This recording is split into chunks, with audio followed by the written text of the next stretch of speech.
करेंगे।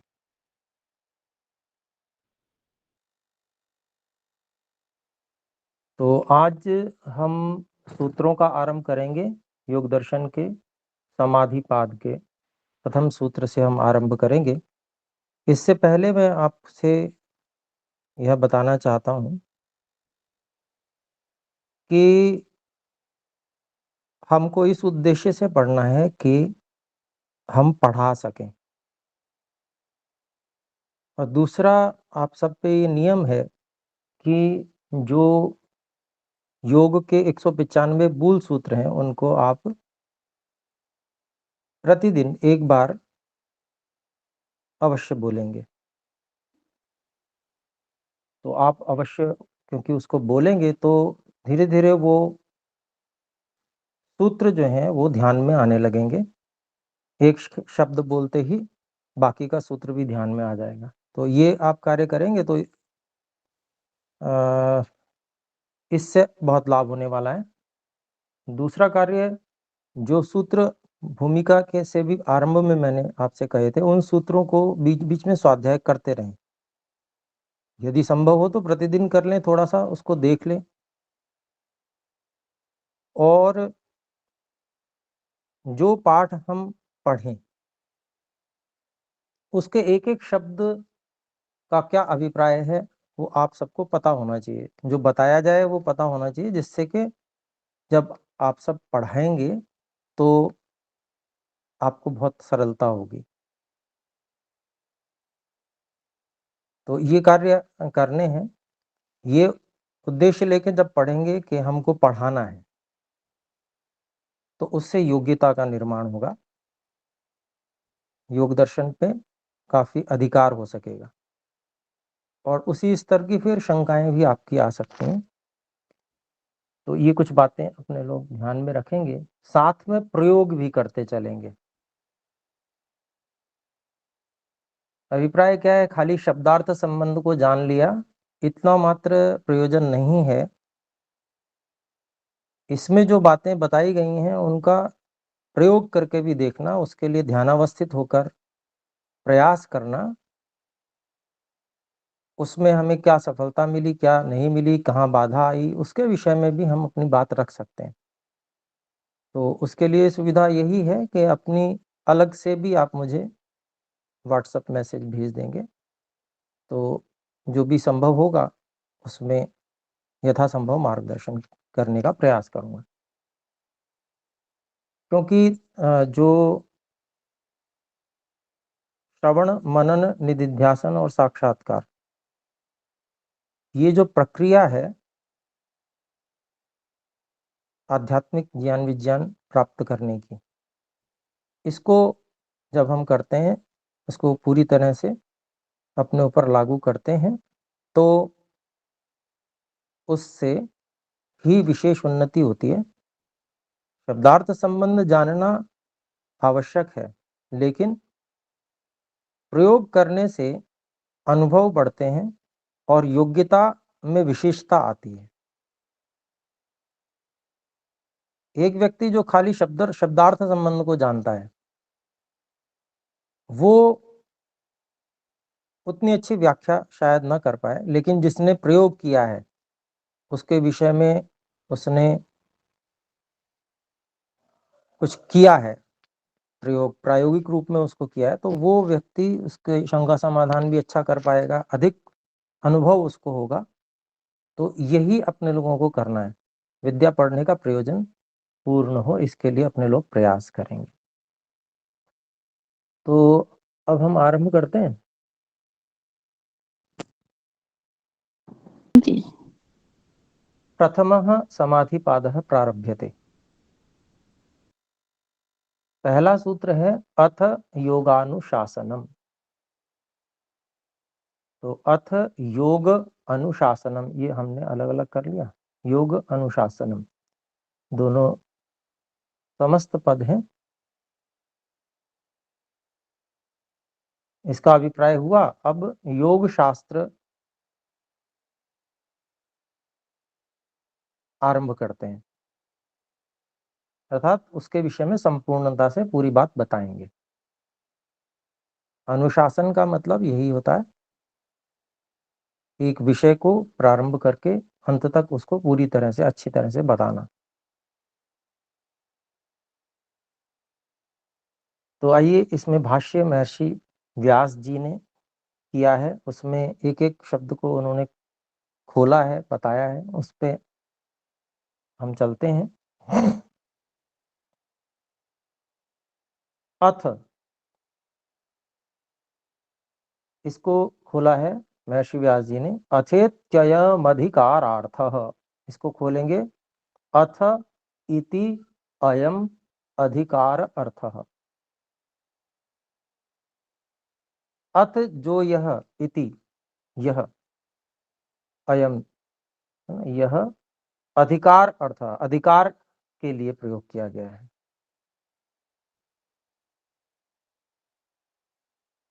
अधिकार का मतलब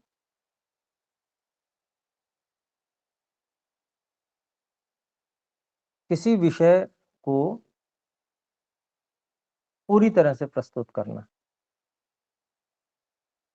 एक विषय को लेकर चलना, एक विषय पे बात करना। उसी बात को और अधिक स्पष्ट करने के लिए अगली पंक्ति, योगानुशासनम शास्त्रमधिकृतम वेदितव्यम।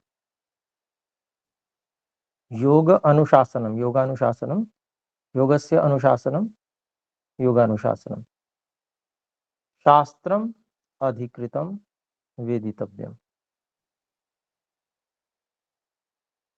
योग का अनुशासन करना मतलब योग शास्त्र के विषय में पूरी तरह से बताना है, ऐसा जानना चाहिए। शास्त्रम अधिकृतम,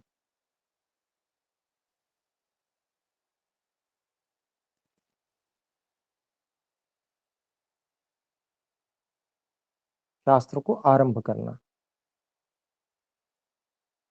इसके बाद में फिर योग, एक एक शब्द को खोल रहे हैं, तो अर्थ की बात पूरी कह दी। अब योग, योग जो शब्द है उसको बता रहे हैं। योग समाधि ही, तो योग क्या है? समाधि, समाधि को ही योग कहते हैं। समाधि बहुत प्रकार की है, लेकिन उसमें से कौन सी समाधि को योग कहते हैं उसके बारे में आगे बताएंगे। समाधि किसे कहते हैं वो अगला वाक्य है, सच सार्वभौमश्चित्तस्य धर्मः।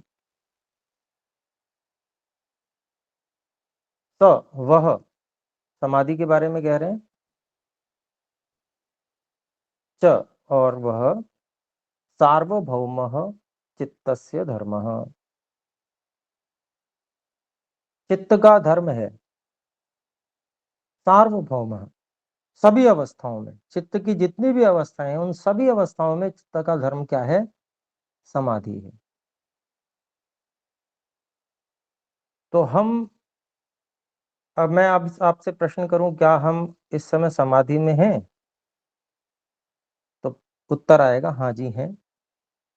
क्यों? क्योंकि यहाँ पर समाधि कहा जा रहा है किसको? वह समाधि चित्त की सभी अवस्थाओं में चित्त का धर्म है। तो अभी भी कुछ ना कोई अवस्था तो चित्त की है हमारी, तो इस समय भी हम समाधि में हैं।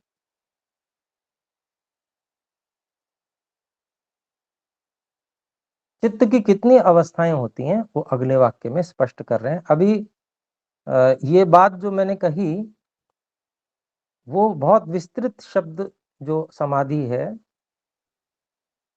जिसका बहुत विस्तृत अर्थ है, उसके अंतर्गत इसको समाधि हम कहेंगे, क्योंकि चित्त का धर्म ये है इसलिए।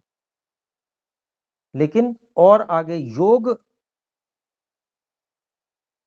योग के अंतर्गत कौन सी समाधि है उसकी पूरी चर्चा आगे अभी बताने जा रहे हैं महर्षि व्यास जी। फिर आगे भाष्य है, क्षिप्तम मूढ़म विक्षिप्तम एकाग्रम निरुद्धमिति चित्त भूमयः।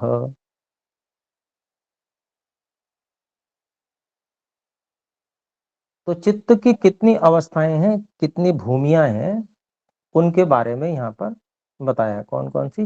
क्षिप्तम, पहला नाम लिया क्षिप्त, मूढ़म मूढ़, विक्षिप्तम तीसरी भूमि, और एकाग्रम चौथी भूमि, और सबसे अंतिम पांचवी भूमि या पांचवी अवस्था निरुद्धम। क्षिप्त, मूढ़, विक्षिप्त, एकाग्र और निरुद्ध, हिंदी में इस प्रकार से बोलेंगे।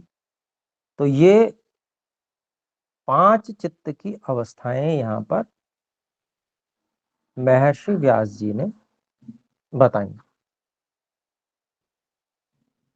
अर्थात मैंने प्रश्न किया कि क्या हम इस समय समाधि में हैं, तो आपने या कहीं कोई भी उत्तर आएगा कि हाँ जी हैं, क्योंकि चित्त की सभी अवस्थाओं में चित्त का धर्म समाधि होता है। लेकिन अब यहाँ पर हमको विशेषित करके बता दिया गया कि चित्त की अवस्थाएं कौन कौन सी होती हैं। तो 5 अवस्थाएं यहाँ बताई गई हैं। क्षिप्त, मूढ़, विक्षिप्त, एकाग्र और निरुद्ध, ये चित्त की अवस्थाएं हैं। तो क्षिप्त अवस्था अत्यंत चंचल अवस्था है। अत्यंत चंचल अवस्था यानी कि कैसे, जैसे कोई छोटा बच्चा होता है, उसके पास बहुत सारे खिलौने हो, तो कभी एक खिलौने को पकड़ेगा, फिर उसे छोड़ के दूसरे को पकड़ेगा, ऐसे वो बदलता रहता है बार बार। ऐसे ही चित्त जब बदलता रहता है विषय को, बहुत ज्यादा, बहुत तेजी से बदलता है, वो क्षिप्त अवस्था है। दूसरी मूढ़ अवस्था है। मूढ़ अवस्था बिल्कुल अज्ञान की जैसी अवस्था है। जैसे व्यक्ति ऊंघता है, जागने का प्रयत्न तो कर रहा है परंतु जग नहीं पा रहा है, ऊंघ रहा है, मूढ़ अवस्था है, उसको कुछ पता नहीं चल रहा है, ज्ञान की अवस्था नहीं है। तो ये मूढ़ अवस्था है। तीसरी विक्षिप्त अवस्था है। ये क्षिप्त की अपेक्षा कम चंचल अवस्था है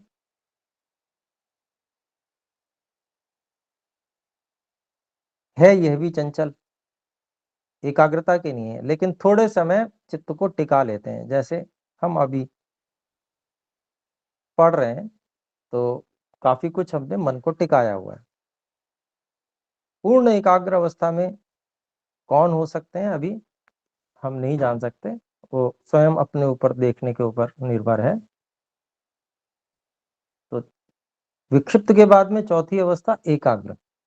एकाग्र अवस्था का अभिप्राय है कि बहुत लंबे समय तक, घंटे 2 घंटे तक एक ही विषय बिल्कुल एकाग्रता से, पूरी तरह से चित्त उसी में लगा रहे, और अन्य विषय कोई भी बीच में उपस्थित न हो, न लाए, न हो, या कोई होता भी है तो व्यक्ति उधर ध्यान नहीं देता, वो स्वयं एक ही विषय पर है। भाई बाहर से ध्वनि आती है तो उस पर तो कोई जोर नहीं है, वो तो आएगी, विषय उपस्थित होगा, लेकिन उस ओर ध्यान ही नहीं देता व्यक्ति। उदाहरण के लिए, जैसे एक घड़ी साज बाजार में अपनी घड़ी ठीक कर रहा है, तो घड़ी ठीक कर रहा होता है, बहुत एकाग्रता से वो करता है, बहुत बारीक छोटे छोटे पुर्जे उसके होते हैं।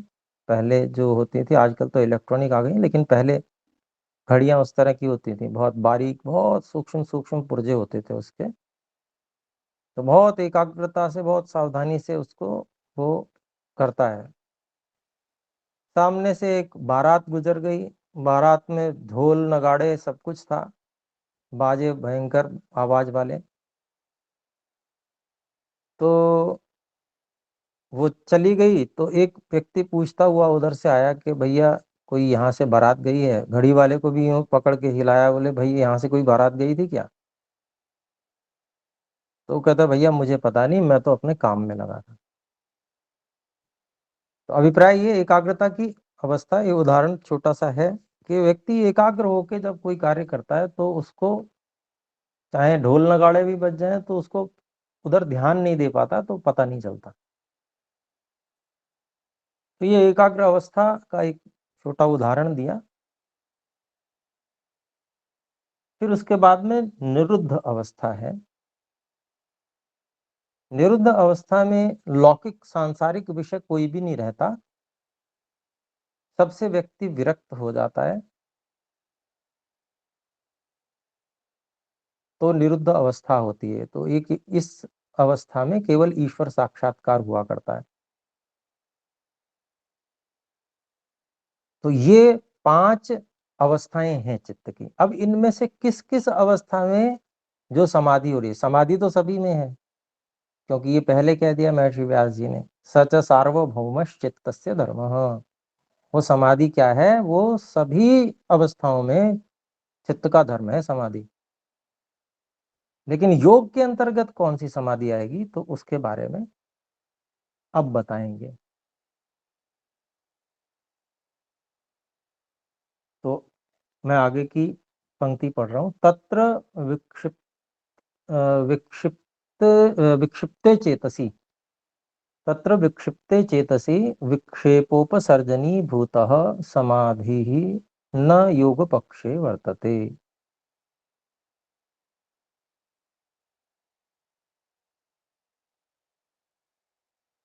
तो तत्र, तत्र जो विषय चल रहा है उसके बारे में, तत्र उसमें अर्थात उसमें किसमें, उन 5 अवस्थाओं में, जिन 5 अवस्थाओं की अभी चर्चा की, जो समाधि में होती हैं 5 अवस्थाएं, जो चित्त की अवस्थाएं होती हैं 5, उस विषय में विक्षिप्ते चेतसी, जो एक अवस्था है, वो विक्षिप्त अवस्था जो तीसरी बताई, विक्षिप्ते चेतसी, विक्षिप्त चित्त में विक्षेपोपसर्जनी भूतः समाधिर्न योग पक्षे वर्तते। तो विक्षिप्त चित्त में विक्षेप उपसर्जनी भूतः, विक्षेप से उपसर्जनी भूत गौण हुई हुई समाधि ही, जो समाधि होती है, न योग पक्ष वर्तते, वो योग पक्ष में नहीं ली जा सकती, उसमें नहीं है, अर्थात उसको योग में नहीं कहेंगे। विक्षेप क्या होता है, चित्त के विक्षेप होते हैं, चित्त को चंचल करने वाले, वो अनेक प्रकार के होते हैं, यानी कि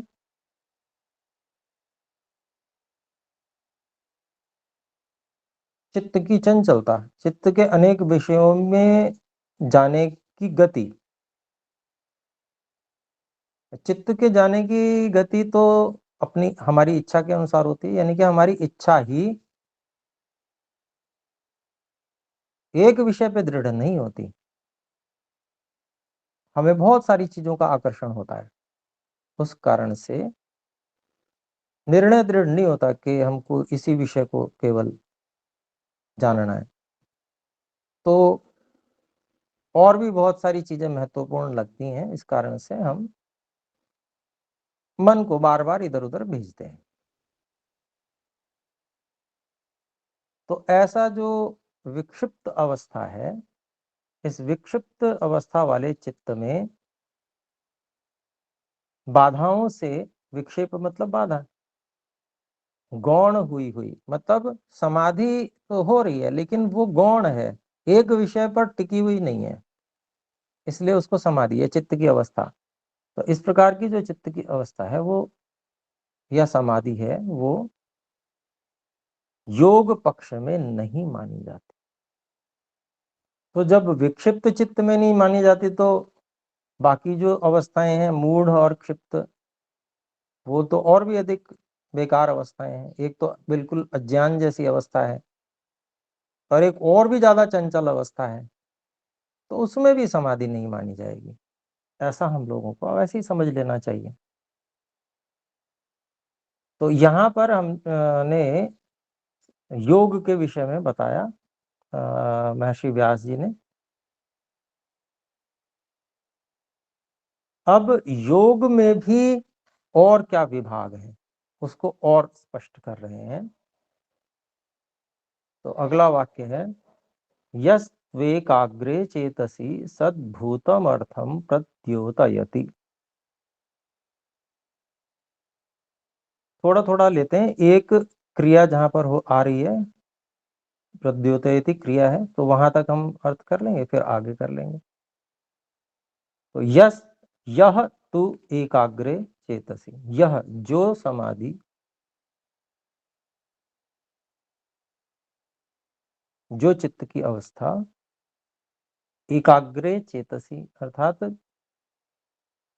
एकाग्र चित्त में, चित्त की अवस्था कैसी है, वो एकाग्र चित्त वाली स्थिति है, यानी कि एक ही विषय बहुत लंबे समय तक चल सकता है, वहां पर चल रहा है। तो एकाग्र चित्त में सद्भूतम अर्थम प्रद्योतयति, यथार्थ, सद्भूतम यथार्थ यानी कि जो वास्तव में जैसा है वैसा ही, वैसी ही वस्तु को प्रद्योतयति प्रकाशित करती है, यानी कि जनाती है। ऐसी समाधि जो एकाग्र अवस्था चित्त की जो है, उसमें वस्तु के स्वरूप को बिल्कुल ठीक ठीक जनाती है, पहली बात हो गई। फिर आगे कहते हैं क्षिणोति च क्लेशान, क्लेशों को कमजोर करती है, नष्ट करती है, क्षिणोति। फिर आगे है कर्म बंधनानि श्लथयति, तीसरी बात आई, कर्म बंधनों को ढीला करती है। कर्म बंधन क्या है?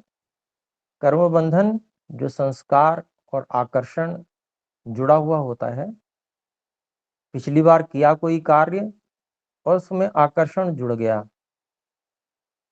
तो उस आकर्षण के संस्कार के कारण से फिर दोबारा उस कर्म को करने के लिए व्यक्ति प्रवृत्त होता है, इसी को कर्म बंधन कहते हैं। लेकिन जब यथार्थ पता चल जाता है, वास्तविकता पता चल जाती है, तो वो आकर्षण समाप्त होता है।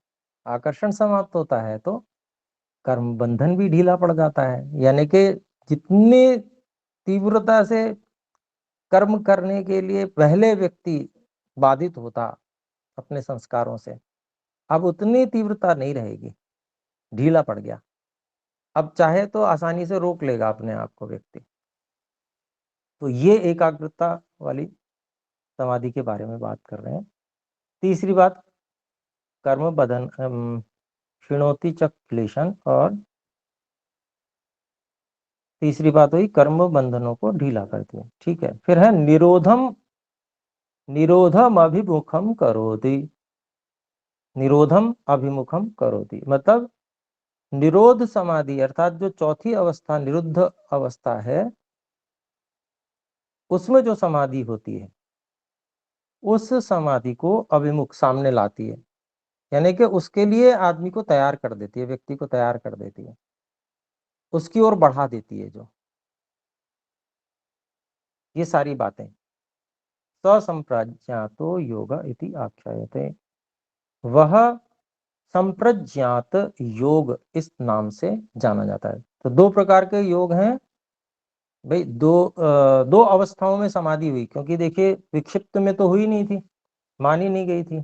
तो कौन से एकाग्र और निरुद्ध, इन दो अवस्थाओं में जो समाधि होती है उसको योग मानेंगे। उसमें से पहला जो योग हुआ एकाग्र अवस्था वाला, उसको कहेंगे संप्रज्ञात योग। और वो क्या क्या करती है वो हमको यहाँ पर गिना दिया महर्षि व्यास जी ने। फिर आगे देखते हैं स च वितर्कानुगतो विचारानुगत आनंदानुगतो स्मितानुगत इति उपरिष्टात् इत्युपरिष्टात् प्रवेदयिष्यामः। तो वह कौन? संप्रज्ञात योग, जिसकी चर्चा चल रही थी। और वह संप्रज्ञात योग वितर्कानुगत, वितर्क अनुगत नाम है ये। फिर विचार अनुगत, आनंद अनुगत और अस्मितानुगत, ये ये विभाग हो गए संप्रज्ञात योग के, चार विभाग हैं। इसको बाद में बहुत अच्छी प्रकार से जनाया जाएगा, इस पे पूरी व्याख्या होगी।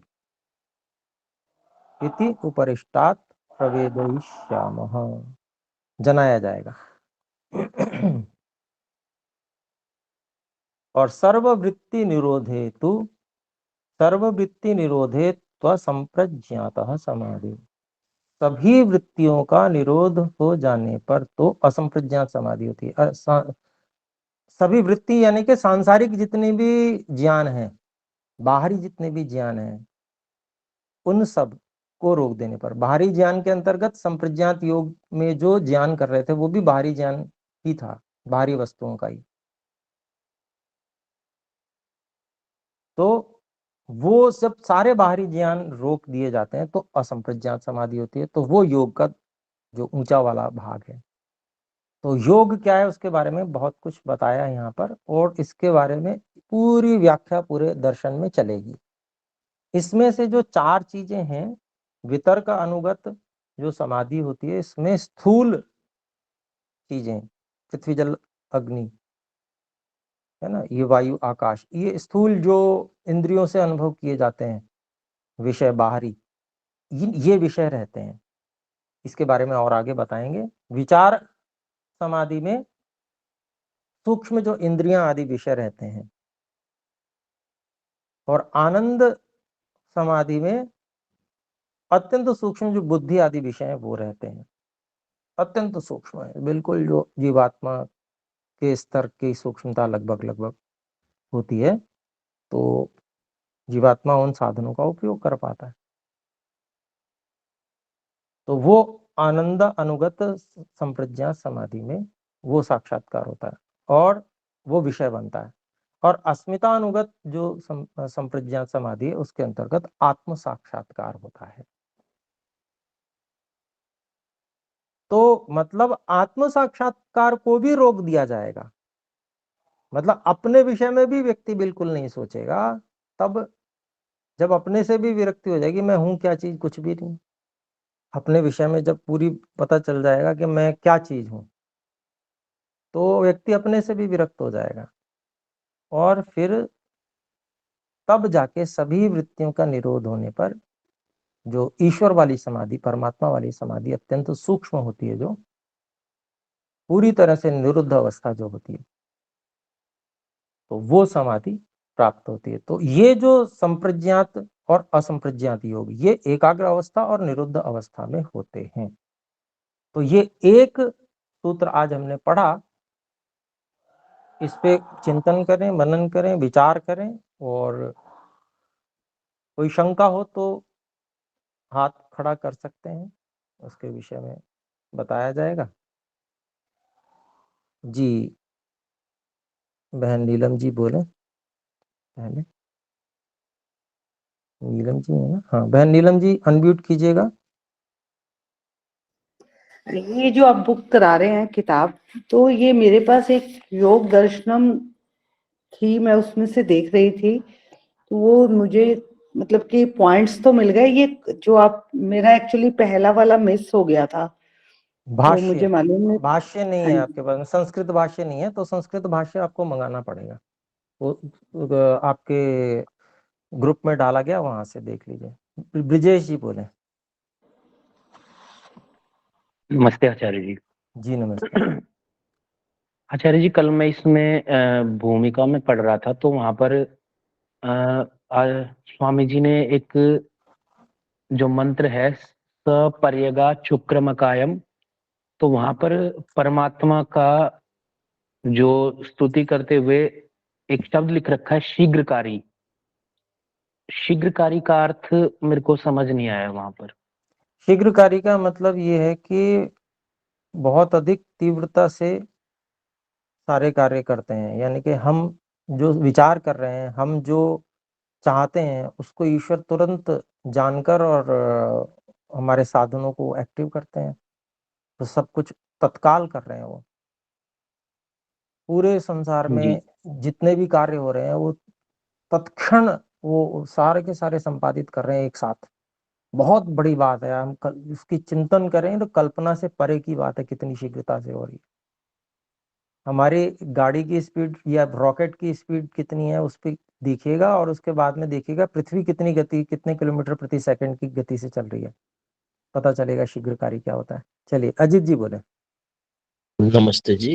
ये जो नमस्ते। मेरा एक निवेदन है, ये जो तीनों कक्षा हम किए ना, इसका तो रिकॉर्डिंग है, तो ये ग्रुप में डाल देने से हमको और पूरा दिन भर ये एक एक कर सुनते जाएंगे तो ये और अच्छा होगा ये इसमें।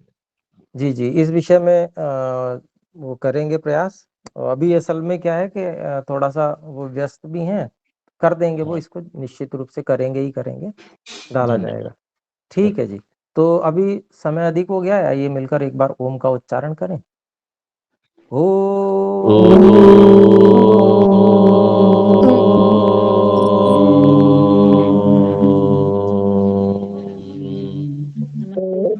धन्यवाद। नमस्ते। नमस्ते जी। नमस्ते आचार्य जी, नमस्ते आचार्य जी, धन्यवाद आचार्य जी। नमो नमो।